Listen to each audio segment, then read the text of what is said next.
This is the Ryder and Lisa replay. Brought to you by Southtown Hyundai. Check out the Southtown Hyundai Advantage at southtownhyundai.ca. Story is hilarious. It's going viral on Twitter. The guy who wrote it is hoping it doesn't go too viral because he doesn't want it to get back to his family. And once you hear it, you'll understand why. Yeah. So it's mainly about his brother. So I don't think that the guy writing these tweets lives in Texas. He's getting updates from his mom about what's shaking down in Texas. Which got hit with a big storm. Yeah, and it's really scary. But he's making fun of his brother specifically. He writes... So my eldest brother, who is a moron, has been playing soldier with his moron friends in the deserts of Texas for the last year, preparing for the collapse of civilization. They were burying food and ammo stashes out in the desert, running drills, just crazy stuff. This includes getting a CB license, so a radio license, so he could be their lifeline to other groups of idiots when the cell towers all went offline. Anyway, you would assume, given that they have been prepping for the end of the world for at least a year, that they were well situated to ride out the rolling blackouts, right? Well, their plan for cooking and heating during an extended power outage was natural gas. But a lot of homes have no gas. The food in their freezer and fridge is already toast due to the power outages, so they're down to canned food. But there's a catch. They can get into the pull-top cans just fine, but the ones that require a can opener, the only can opener my brother has is electric. So 3/4 of his canned food is inaccessible to him unless he goes after it with a knife, which I sincerely hope he's doing right now. I've tried that before. It's very hard. It's so hard. Or you try and get the scissors out and you're like, what am I doing? So Captain Survival was eating unheated ravioli out of a can yesterday because I guess he doesn't know how to start a fire. He has a fire pit, but that too is gas fired. He told my mom they're probably going to break into the survival bucket soon. I'm sure that's great food. What do you think's in there? Just more beefaroni would be my guess. Cornflakes. Once again, this is the story of a guy calling out his brother who's been practicing with his group of buddies for the end of the world once Biden got into power. Yeah. He told my mom that the blackout is due to Texas switching everything to wind power, but that he didn't discount that the government is doing all of this on purpose. The saving grace in all of this is he's having to ration his phone usage, so he can't sit on the phone with my mom for hours crying about it. He's forced to sit there and talk to his wife, who is almost as dumb as he is. This guy just hates his brother. I can't, and this is going viral. Yeah, Christmas is going to be weird next year if the brother finds out this was written. He says, presumably he's sitting there shivering while he sucks down cold beefaroni. What a life. I'm trying to get more details from my mom, but I have to play it cool because if I laugh at anything that's happening with him, she'll stop telling me details. So I have to pretend that this is very serious and I'm concerned for his safety while I imagine him hitting a can of baked beans with a screwdriver repeatedly. On the plus side, he does have plenty of guns and ammo, so he can shoot the snow outside, I guess. Or he could shoot the beefaroni. At least it gives you a hole to open it up. Yeah. That's smart. Locking these two people with marital strife in a house with no supplies, no access to power, but plenty of access to guns seems like a great idea. I think this should work out great for my brother and his wife. Just to give you some additional comfort, his wife is part of the group who helps select the textbooks that Texas buys every year. Oh, no. Just in case you're wondering about the kind of people that make those decisions. End rant. This has gone viral. I don't think he was expecting it to. He didn't have a lot of followers on Twitter. It's kind of just a place for him to use it. He's using this as like a diary to rant about his moron brother that he clearly doesn't get along with or communicate with. But the next family gathering is going to be awkward as hell, right? If the brother reads that he just got called I'm talking thousands and thousands of retweets. Awesome story. Yeah. There's a new world record I want to share with you. A 70-year-old grandfather successfully rowed a boat unassisted across the entire Atlantic Ocean. And he did this for others. It was part of a challenge to raise money for the research on Alzheimer's. And his brother-in-law, Roger, succumbed to the disease a couple years before. So his goal was to raise $1 million. And he raised $1.4 million. He trained for 18 months. To just ride a boat? Yeah, he's in this, I don't know, look at this weird boat that he's in.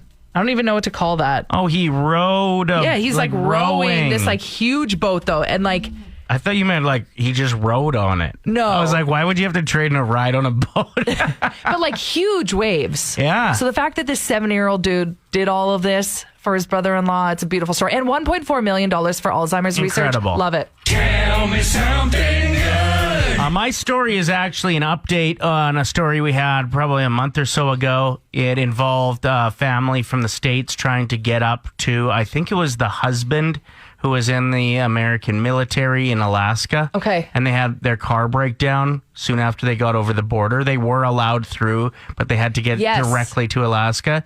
And there was a gentleman from BC who read about the story and realized he had a few days off, so went and picked the family up and drove them all the way to Alaska. I love and people came like back. that. I think he's a ranger that did it.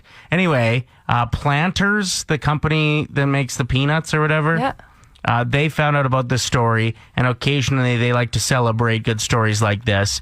So they've hooked him up not only with a lifetime supply of peanuts, the ranger that did the driving, but also a new vehicle.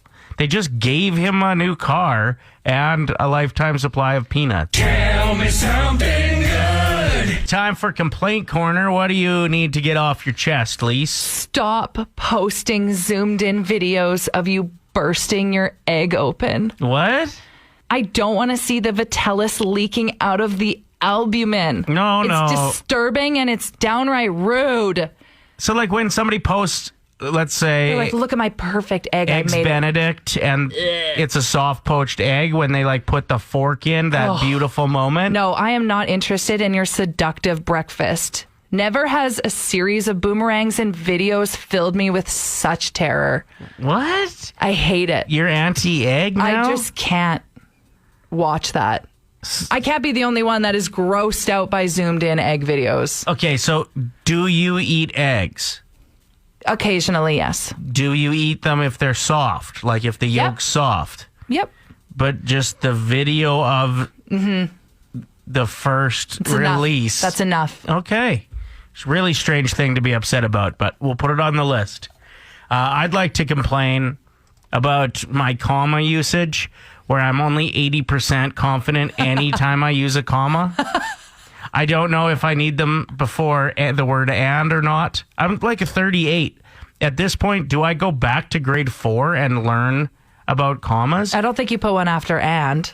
Well, what if it's like Jim, comma, Carol, comma, and Frank? There's no comma after and. Is there? No, before and, I suppose. Oh, it would not be. Jim. See? This is what I don't I'm know saying. either. And like semicolons don't even get me started. Or full on colons. Or a dash. You know how some people like they have a sentence, but then there's a dash and then there's more of that sentence? I'm like, what's the dash for? A breath? I've always kind of thought the comma goes where the breath is, but I know I'm wrong most of the time. Anyway, it sucks. Go check our podcast that like I label them, and there's at least 1,000 misused commas in there. Yeah. Play 107. I don't know why you'd listen to somebody you're like wildly attracted to try to fall asleep. That would do quite the opposite for me. Like you listen to Harry Styles speaking to you when you want to sleep. But like, It's calming. no, but It's like he's in the room with me, comforting me. It's so nice. okay. It works though, hey? Yeah, there's a lot of other celebrities that are on the Calm app. Matthew McConaughey, Idris Elba, Laura Dern. Hers is really good. Kate Winslet, Lucy Liu. Yeah, they've got, they're bringing in some heavy hitters, and they've just added another one. It is Keith Urban. Here he is talking about how important sleep is to him. Sleep is so important as a singer. There was definitely a time when I wasn't getting enough of it, but I was definitely paying the price for that, losing my voice a lot, so I learned pretty quick. Fitting sleep into my life is important to me. Mentally, spiritually, physically, emotionally, everything, health, everything about it, super important. I will give credit to the pandemic. A weird way to word it, but as I have actually been committing to like at least 6 hours a night, where I used to just like, 4 is good, and then I'll nap all afternoon. So is that Unhealthy. Is that a clip of him on the Calm app? Is that what that was? They had like some of the calming music in the background, but that's just his interview about it. So what story is he telling on the Calm app? No, he's not telling a story. He actually recorded a song. It's an hour long. And I What? just feel like I know Keith Urban well enough that I can predict what the song will sound I like. feel like an hour song, that's how he's going to lose his voice. Good point. Okay, so you're going to try and predict what the song's going to be about. Yeah, like all those Country songs usually all sound the same. Well, and like the calming fall asleep music's very similar. So let's just take a run at this. I haven't listened to what his song sounds like yet, but this is my prediction to what it will sound like. Country roads and blue jeans and shrimp on the barbie. It's time for you to sleep in your blue jeans. Can you see yourself falling asleep to that? No. All right, let's listen to it. This is Keith Urban, just a piece of his hour-long fall asleep song, available now on the Calm app. All the way through the dream and all around My blue jeans. No. in between. Oh, I thought he was going to say it. You know, I wouldn't put it past him. I bet he does nap in blue jeans. He loves his jeans. Sings about them all the time. He does, yeah. Anyway, there you have it. There was a bit of ASMR going on in that song, I noticed, too. A little bit. They do that, hey? They just tinkle with your brain until you fall asleep. You know what I like to fall asleep to? Silence. It's awesome. When it's quiet. No, but then you have to deal with your thoughts, your intrusive thoughts. You don't have those? Play 107, it's Ryder and Lisa. Thank you for checking out the show. Okay, I think I'm going to start my own conspiracy theory website. What are your thoughts on that? You're just spitting out such nonsense in here. I love it. I love a good conspiracy. Okay, but like this year has proven to us that conspiracy theories can actually be a pain in the ass. Okay, but I'm not talking about like science. Okay. I'm talking about like silly things. Like I think that Avril Lavigne hired a body double named Melissa, and that's who is out in the public eye now. It's not actually Avril. Where did Melissa come from? You just picked a name? No, that's what all the other conspiracy theorists are saying. Oh, so this is one that you believe. True. But now you have one that you've another one. invented. Okay, so I'm convinced that city buses are in control of the lights at intersections. Because think about it. Every single time that you're at an intersection that usually doesn't turn red, it turns red when there's a city bus that's trying to use that intersection. No, they have a button in their bus. I think most lights that aren't like frequently red to green actually have motion sensors. So when a vehicle pulls up, they will turn green so that they can go, and then it quickly turns back to red. Okay, does my car not exist? Am I a ghost car? Because no, you'd normally be on the road that it stays green unless there's a city bus or any other vehicle. I am convinced they have a button. Maybe the motion sensors pick up the buses easier. Like you could be onto something here, but they don't have buttons to change the lights. I don't know. This would be easy to solve if we have a city bus driver who would like to chime in. They would never tell us the truth. Oh. Okay. You are sounding like a true conspiracy theorist. So congratulations. You've embraced it. Now everyone that's listening right now will notice it. When you see that city bus coming, the light will turn green for them. Because they're on a schedule. No. Yes, they have to stay on schedule. 107. So yeah, it's cold here. Not quite as cold in the States, but they're just not used to it, especially in those like deep southern states. They're getting hammered with cold weather. So it's colder here, but for them, the temperature is so cold. Like, I'm just going to give you an example of what it's like there. Nadine wrote in, and this will put things into perspective. I have a friend in Oklahoma. She said it's been -12 there, and it's never been that cold. It snowed 7 inches yesterday with another 7 expected. She didn't even know if she had a furnace in her house. Her boyfriend was like, yeah, I think we have one. It might be in the attic. So these people have no clue how to deal with this weather.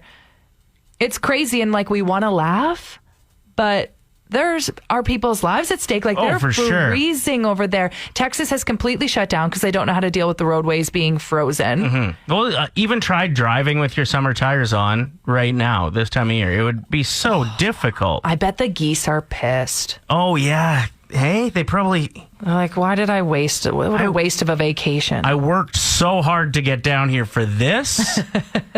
It's like when you travel to Mexico and the weather's rains. bad. Yeah. It rains the whole time you're there. You're like, all right, well. So I got to check in with the Alabama Slammer. That's what he goes by. He's a world champion bullfighter. If you'd like to see a guy dance around bulls like it's nothing, search Ross Hill on, YouTube, Facebook, anywhere. So how do you know Ross Hill? Because he's a friend of yours. Yeah, he when I was in Bonnyville, he came and he stayed at my place while the second year that he came up, because we got along so well the first year. Oh, okay. When he came in for a radio interview, he was the rodeo clown and a bullfighter that year. And he's the one that talked me into playing bull poker when I got absolutely smoked by a bull. So still some resentment there. My back still hurts a little bit. If anybody wants the video of Ryder running away from a bull, after just text getting in. hit by it. After getting hit by a bull, just text in. We'll send you the direct link. It's on YouTube. Anyway, it's Ross on the phone right now, and it's cold, eh? Oh, man, it's colder than a well digger's ass flying across Nebraska up down here. It's so bad.